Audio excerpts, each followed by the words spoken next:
Westmore Observatory, calling dirigible Chandro. Westmore Observatory, calling dirigible Chandro.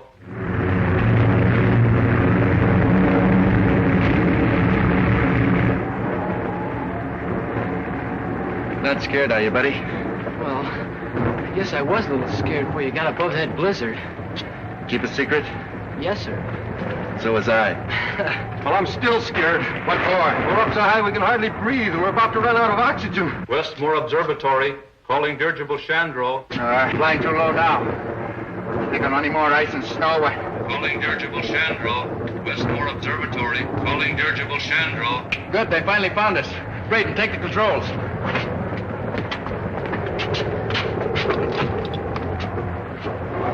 Dirigible Chandro entering.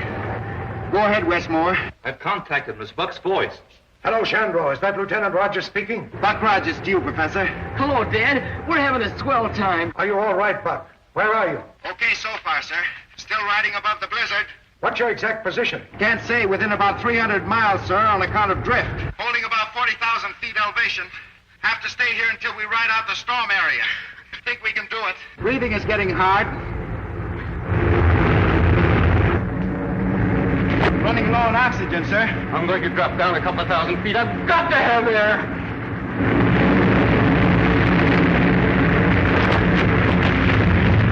Throw out ballast. We're losing altitude. We're going down where we can breathe. Are you fool? We're loading down with ice. Maybe too late now to lift this weight. No, Professor. We've dropped down into the storm. Buck's trying to climb out, but he can't make it. What are you going to do? Bail up before we crash! Stop him, Mitchell. He'll freeze to death before he lands. It's been untied in here like rats.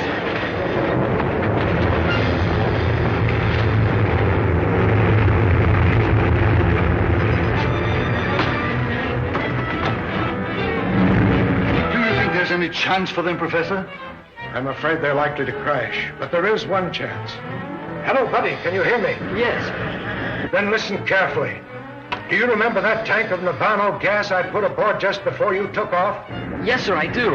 If you're forced down, will you promise me to turn the lever on that tank as far to the right as you can, buddy? Yes, sir, I will. No, I don't get it. What is Navano gas? It's a recent discovery of the professor's. A gas that induces suspended animation. Suspended animation? Well, that's a lot of hokum, isn't it? Like perpetual motion and... Show it. You see that dog? He's been in there nearly 3 months. What's strange about that? He's dead, isn't he? He's neither dead nor alive for the time being.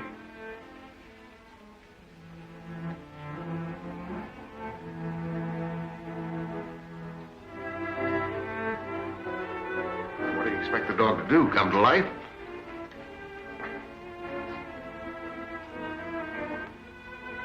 Here, feel of his heart. Why, it's starting to beat. I put a tank of that gas aboard the Chandro as a precautionary measure.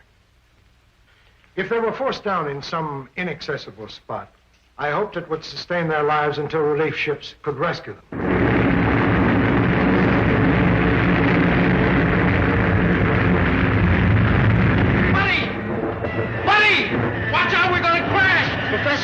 Professor! What is it, buddy? Buck says we're gonna crash. Goodbye, Dad. Ask Buck for his approximate latitude and longitude. Buck, Professor Morgan wants to know your approximate latitude.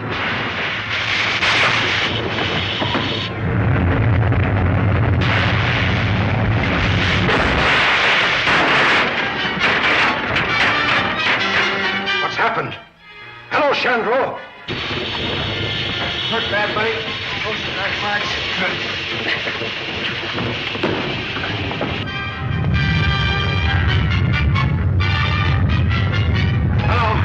Hello.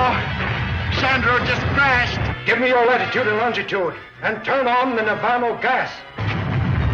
Gas is turned on, sir. Latitude about 70 north, sir. Longitude.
you were right, Lacey. It's the remains of some ancient type of spaceship. Wonder why we never saw it before. I've flown over this place 100 times. It's probably covered with ice most of the year. Let's take a closer look.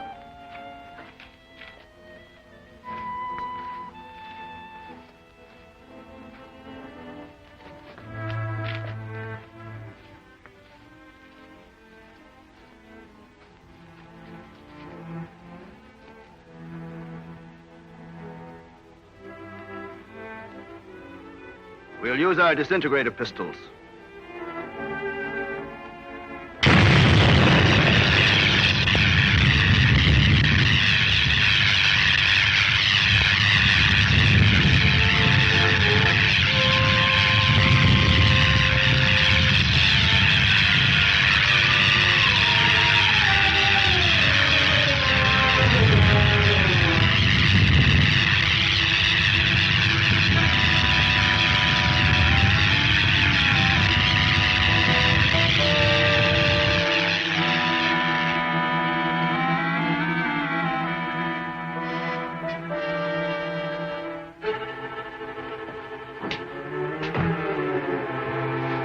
Smells like some sort of gas.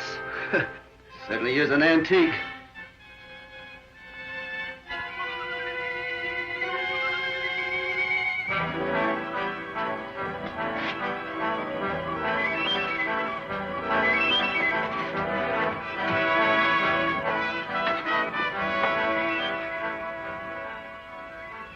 They're in a perfect state of preservation.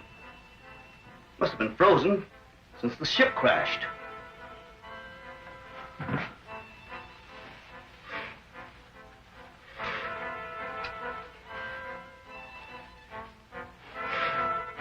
Well, that's strange. Body's almost natural temperature. Let's get them out of here. This gas is making me drowsy. Well, take hold of his feet.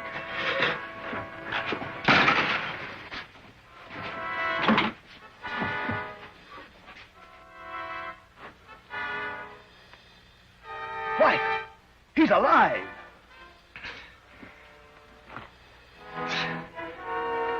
Sure, I'm alive. What's wrong with you?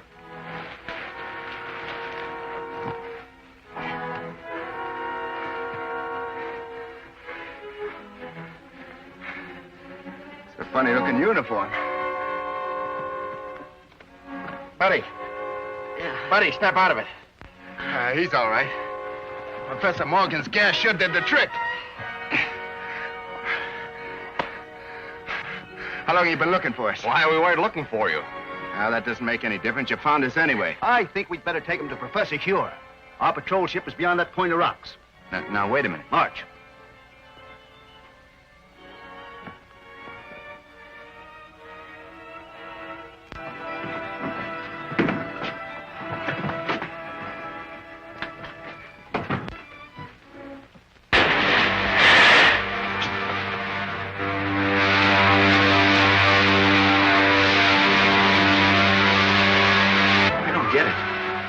Ship's at least 100 years ahead of anything I ever saw.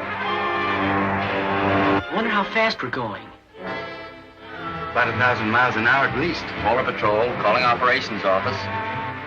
Polar Patrol, calling Operations Office. Operations office. Go ahead, Polar Patrol. Golly, they sure dialed in quick. Put this call through to Scientist General Huer. It is urgent. One moment. Go ahead. Captain Rankin speaking. We're approaching the city with 2 prisoners found in a dirigible. A dirigible? That's impossible. Such ships haven't been used since the 20th century. 20th century? What does he mean? I don't know. Ship was frozen in the tip of Bering Glacier. Prisoners were in a state of suspended animation when we found them. Bring them directly to me when you land. That is all.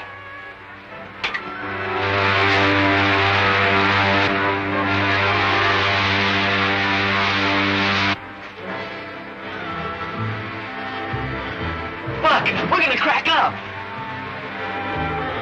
No, look, buddy.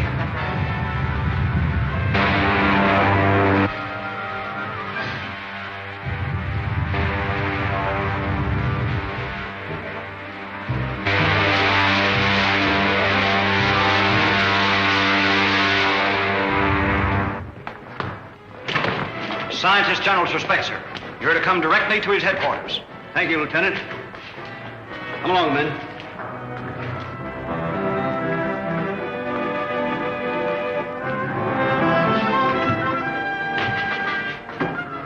Come on.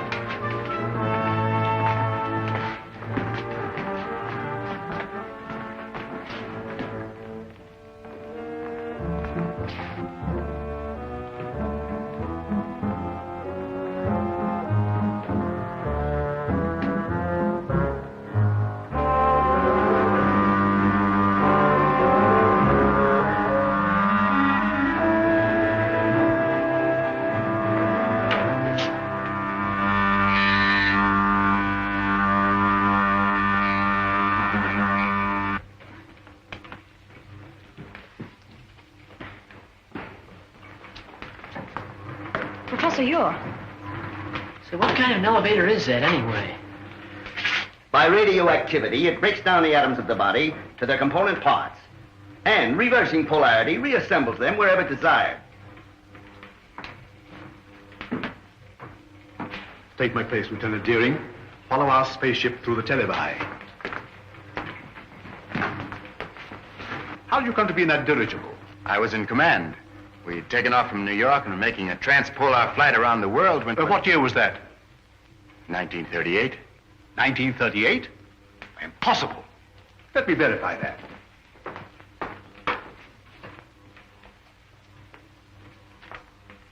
(1938). There was such an expedition. Your name, please. Buck Rogers. Lieutenant Rogers officially. And yours, my boy? My name is George Wade, but I'm usually called Buddy.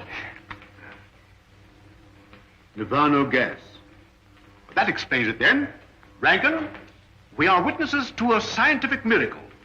By means of a gas discovered by Professor Morgan, these two people have remained in a state of suspended animation for 500 years. 500 years?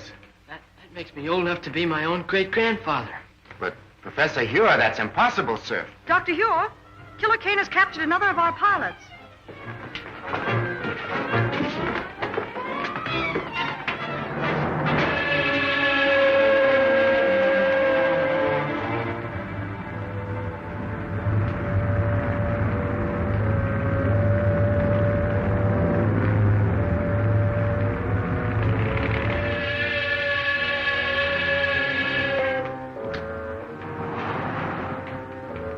You may save yourself considerable discomfort by telling me where to find the entrance to the hidden city. I do not remember. I think I know a way to make you remember.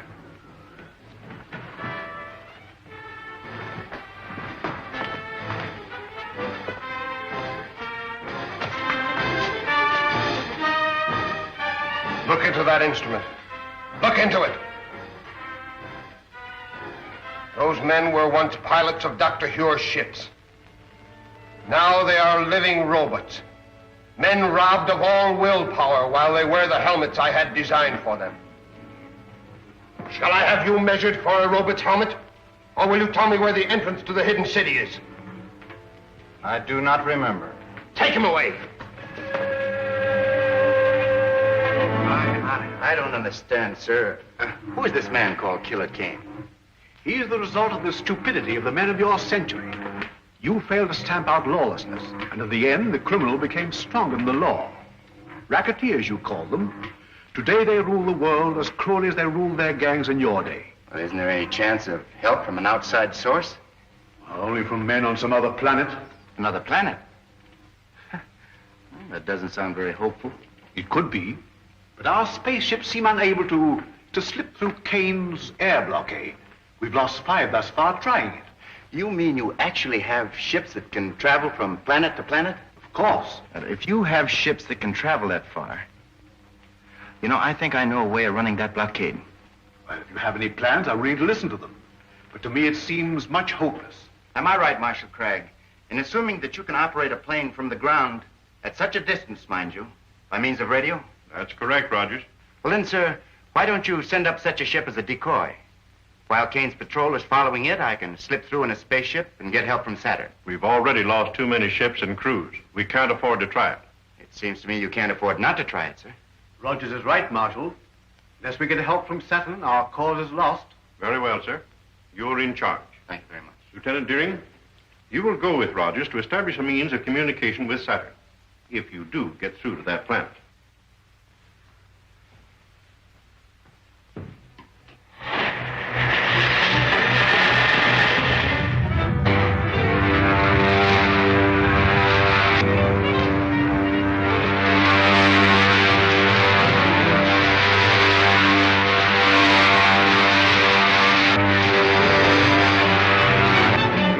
Another one of their spaceships. Patrol ship 7-4 calling 60,000-foot patrol.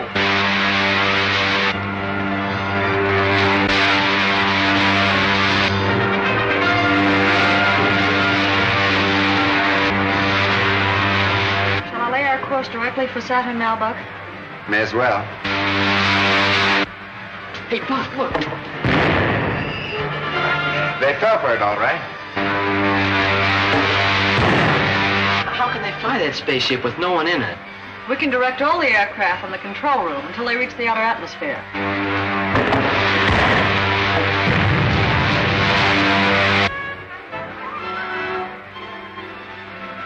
Don't think we'll run into any more trouble.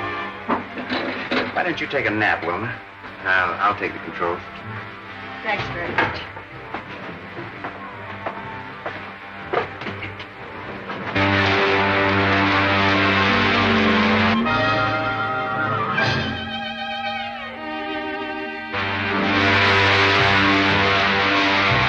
Hey, Buck, what's that up ahead? Looks like a gray wall. That's the outer atmosphere of Saturn, buddy. It's 10 times denser than the air around the Earth.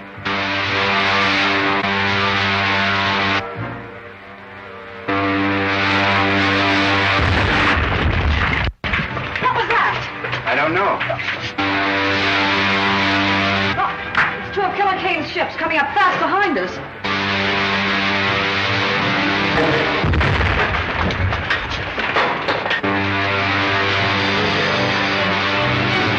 Retard your speed to 1/2.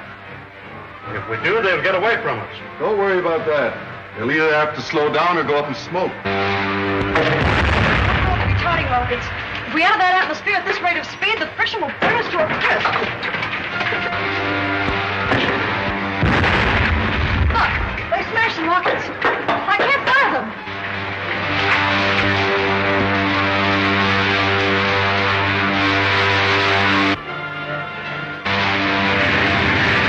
Help me open the release valves in the oxygen tanks. If they explode, we'll be blown to atoms. Buddy, take the controls. The portholes are giving way, Buck. That's no use. The heat has melted the valve heads. Move, buddy. There's only one hope for us. Climb above this atmosphere back into outer space.